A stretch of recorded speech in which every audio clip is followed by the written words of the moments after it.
भारत माता की, भारत माता की, वंदे वंदे।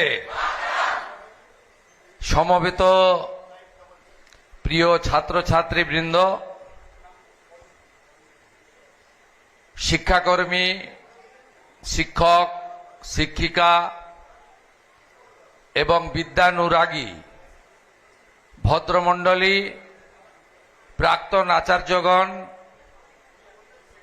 এবং ঐতিহ্যবাহী বহু ইতিহাসের সাক্ষী এই বিদ্যা মন্দিরের সঙ্গে যুক্ত ব্যক্তিবর্গকে পশ্চিমবঙ্গ সরকারের পক্ষ থেকে, আমার পক্ষ থেকে আমার দুটো ভূমিকা আছে।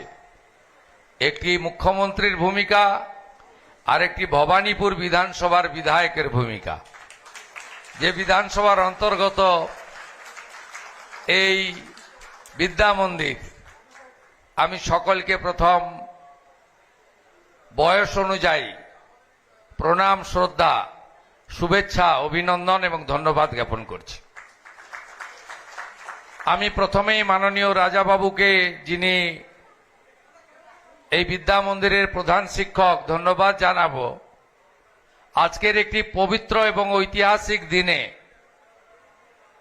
ডক্টর শ্যামাপ্রসাদ মুখার্জি, যিনি আমাদের প্রাতঃস্মরণীয়, যিনি আমাদের ভারত মাতার চরণে আশ্রয় দেওয়ার সুযোগ করে দিয়েছিলেন পশ্চিমবঙ্গ সৃষ্টির মধ্য দিয়ে, তার 125তম আবির্ভাব দিবসে আমাকে এই অনুষ্ঠানে আমন্ত্রণ করেছেন এবং তার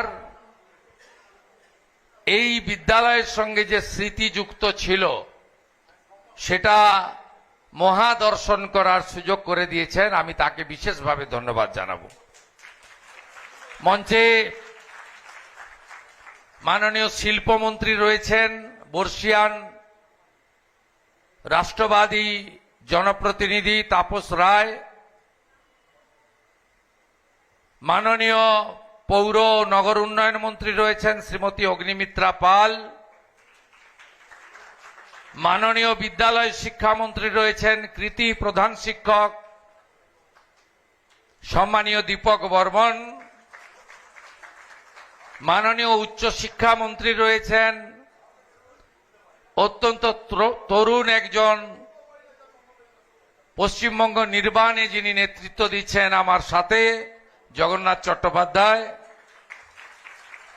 মাননীয় ক্রীড়া ও যুব কল্যাণ এবং ক্রেতা সুরক্ষা দপ্তরের মন্ত্রী ভাতৃপ্রতিম কৃতি চিকিৎসক ডাক্তার ইন্দ্রনীল খান, আমাদের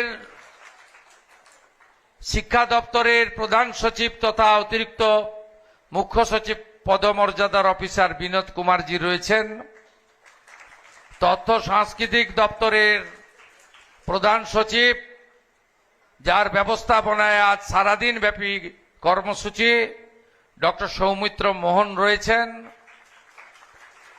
কলকাতা পুরসভার প্রশাসক তথা কমিশনার, যার নেতৃত্বে কলকাতাতে এখন জনপরিষেবা সচল রয়েছে, শ্রীমতী স্মিতা পান্ডে মহোদয়া, এবং আরেক আধিকারিক সম্মানীয় নিখিল নির্মল আইএস মহোদয়। প্রেস মিডিয়ার বন্ধুরা, প্রশাসনের লোকেরা, আমি সকলকে ধন্যবাদ জানাই।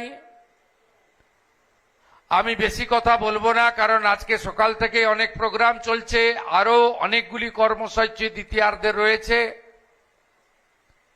এই বিদ্যালয়ের সঙ্গে ডক্টর শ্যামাপ্রসাদ মুখার্জির যে মেলবন্ধন, এটা আশা করি আমার প্রিয় সুকোমলমতি ছাত্রছাত্রী, যারা আগামী দিনের ভবিষ্যৎ প্রজন্ম, তারা জেনে গেছেন। যেটা আপনাদের জানা নেই, দুজন শিক্ষামন্ত্রী এখানে আছেন, আধিকারিকরা রয়েছেন। আগামী শিক্ষাবর্ষ থেকে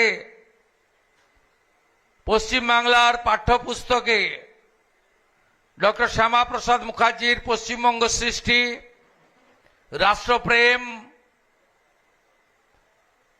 অখণ্ড ভারতের ভাবনা,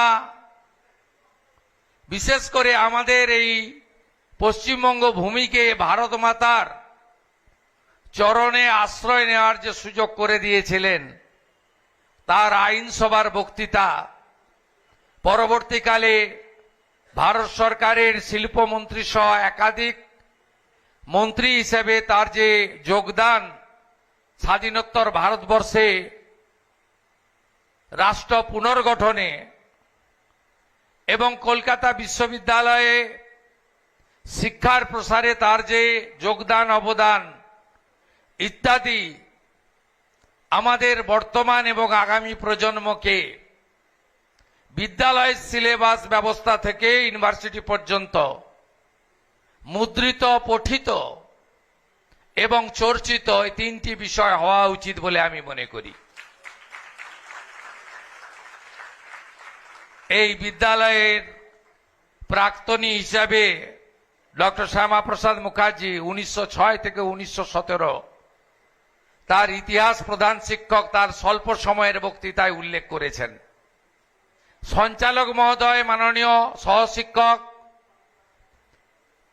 এই বিদ্যালয়ের পরিচালন ব্যবস্থায় তার ভূমিকা 1924 থেকে 1938 সুন্দর করে উল্লেখ করেছেন। আমি অত্যন্ত গর্বিত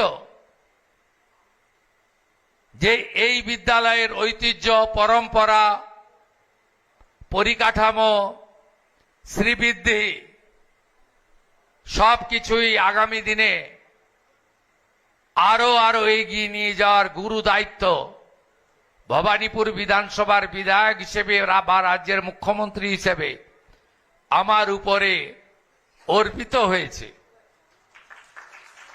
আমি কথা দিয়ে যাচ্ছি, এই বিদ্যালয় বা বিদ্যা মন্দিরকে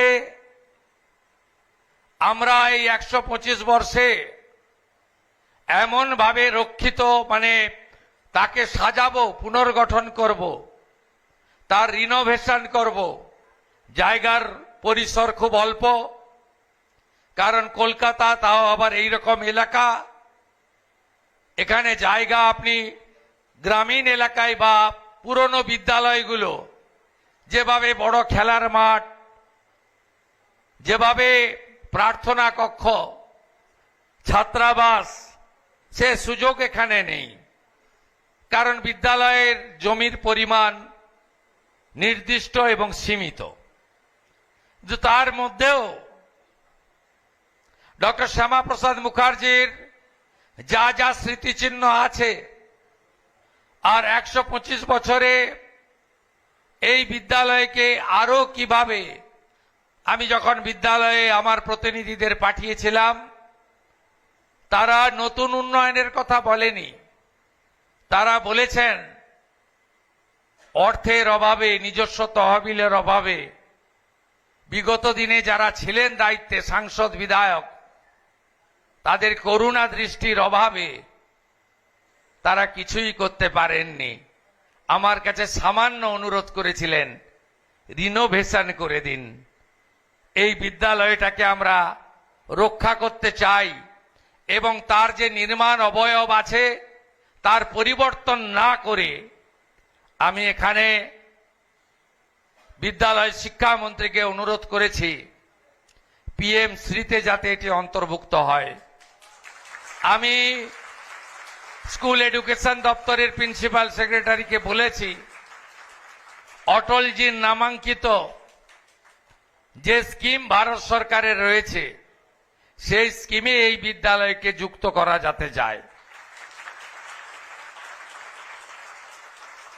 আমি বিধায়ক হিসেবে এই অর্থবর্ষে এলাকা উন্নয়ন তহবিলে যে 1 কোটি টাকা পাবো, তার মধ্যে এই বিদ্যালয়ের রিনোভেশনের জন্য আমি 25 লক্ষ টাকা দেব।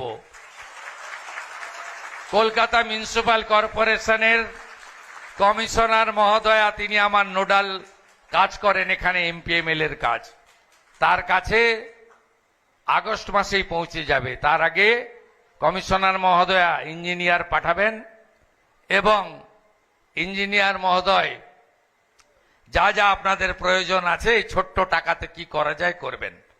আমি মাননীয় ডক্টর সৌমিত্র মোহনকে বলবো কারণ তথ্য সংস্কৃতি দপ্তরের পূর্ণমন্ত্রী আমি, আমার হাতেই দপ্তর।